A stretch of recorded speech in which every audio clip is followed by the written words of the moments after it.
Спасибо, Алтынай Сейитбековна.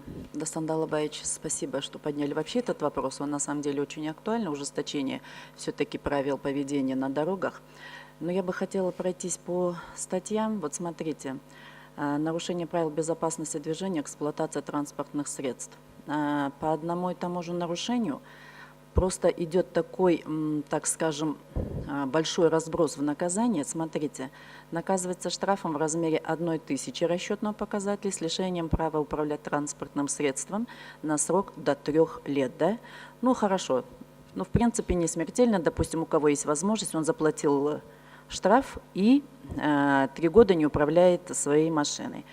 Тут же за одно и то же нарушение получается лишение свободы на срок до 3 лет с лишением также права управлять 3 года транспортным средством. Но вы понимаете, какая коррупционная схема. Никто не хочет, чтобы его посадили в тюрьму на 3 года, лишили, изолировали от общества. Поэтому здесь очень важно посмотреть вот такие большие, можно сказать, пределы нарушения за одно и то же действие, но я думаю, делать неправильно.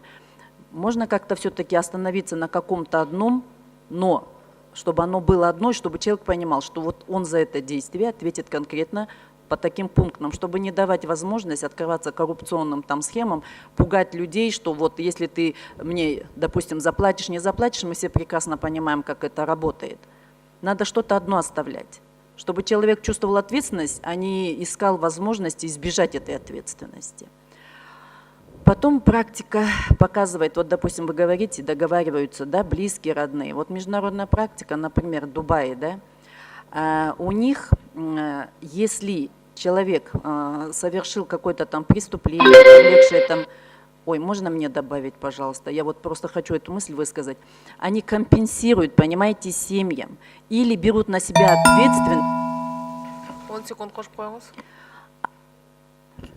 Они компенсируют, понимаете, семье, вот, допустим, потерю того же кормильца, если это случится. Пожалуйста, это посмотрите, компенсацию, возмещение ущерба, это очень важно. Не только заплатили штраф, а компенсировали. Потому что мы пытаемся наказать водителя и никак не думаем о потерпевшей стороне. Это тоже очень важно. Это обязательно надо посмотреть. И потом вот просто просьба такая, вот не выключить. Дастан Далабаевич, я совершенно не против того, чтобы вот вы написали, да, изменили действующее, да, там очень много недоработок. Но я, понимаете, вот вы пытаетесь исключить вот эту, ну, как бы систему договоренности между потерпевшим, допустим, да, и совершившим, но бывает же... я ваш, не, мысль я понял. Да, Давайте... по неосторожности тоже, вот смотрите, да, здесь написано, по неосторожности человек, он действительно специально не делает. Всякие ситуации бывают, и сердце может плохо отстать на дороге у того же водителя. И лишать его права как-то вот, ну, компенсировать тоже нельзя. И вот смотрите, у вас тут статья «Деяние, повлекшее по неосторожности смерть одного или более лиц». Там же написано «по неосторожности». Действительно, никто специально никому ничего плохого не хочет сделать на дороге. Но наоборот, надо ужесточить тех, кто в состоянии алкогольного опьянения выходит. Понимаете, по неосторожности у вас там лишение до 3 лет, от 3 до 5. А нарушение, которое в алкогольном состоянии, оно у вас мягче, чем по неосторожности. Это тоже неправильно.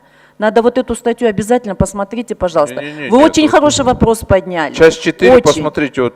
Значит, и еще один вопрос. Вот смотрите, вы написали штраф, да, в состоянии алкогольного в размере 10 000, да, с лишением права занимать определенные должности. Какие? Вот он вышел в состоянии опьянения, но я не знаю кто. Тогда тут должно быть понятно конкретно. Где? Вот, 284. Статья 284. Это касается наркологов и тех, кто отвечает, вот за маршрутки, допустим, выпустили на... Надо, чтобы это было понятно. Нет, там понятно. Там 284, она так и применяется для тех, кто на маршрут выпустил. Я тогда давайте в письменном виде вам напишу, и мы будем обсуждать, потому что очень много, я думаю, есть вопросов и замечаний, я думаю, вы их учтете, для того, чтобы уже конкретно отшлифовать данный законопроект. Я думаю, это будет правильно. Все. Спасибо.